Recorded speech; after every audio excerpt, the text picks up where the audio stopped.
Hello అండి, నేను Srikumar, trainer at battle fitness. చాలామంది యూట్యూబ్లో, ఇన్స్టాగ్రామ్లో చూసి అక్కడ ఒక వర్కౌట్ చూసి ఒక ఫామ్ చూసి జిమ్కి వచ్చి ఇంకో ఫామ్ చేయడం చాలా అలవాటు అయిపోయిందండి.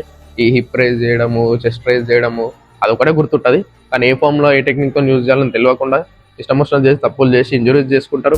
ట్రైసెప్ పుష్ డౌన్కి అందరూ హిప్ రైజ్ చేయాలి, చెస్ట్ రైజ్ చేయాలి, ఇది ఒకటే గుర్తుపెట్టుకుంటారు. కానీ ప్రాపర్ ఫామ్ ఏందో చేయరు. అందరూ ఏం చేస్తారంటే చెస్ట్ రైజ్ చేయాలి, హిప్ రైజ్ చేయాలి, వస్తారు ఈ షోల్డర్ మొత్తం ఇన్వాల్వ్ చేసి ఇట్లా చేస్తుంటారు మూమెంట్.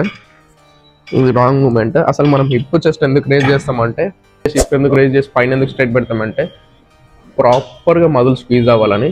సో ఇట్లా చేసి షోల్డర్తో పుష్ చేసినంత మాత్రాన మీకు బెనిఫిట్ అయితే ఉండదు. ఆబ్వియస్లీ ట్రైసెప్కి షోల్డర్ అవుతుంది అది కాకుండా ఇట్లా కూడా అవసరం లేదు.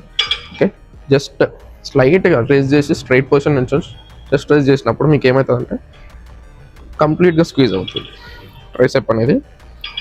లేదు అంటే మీరు స్ట్రైట్ నిల్చుంటే ఏంటంటే జస్ట్ ఇక్కడ వరకు వస్తుంది, ఈ లెగ్స్ అనేవి మీకు బ్లాక్ చేసేస్తుంది. అట్లా కాకుండా జస్ట్ ఒక స్టెప్ బ్యాక్, స్లైట్ లిఫ్ట్ చేసి చెస్ట్ రైజ్ చేసి పుష్ చేస్తే అయిపోతుంది, కంప్లీట్గా స్క్వీజ్ అవుతుంది.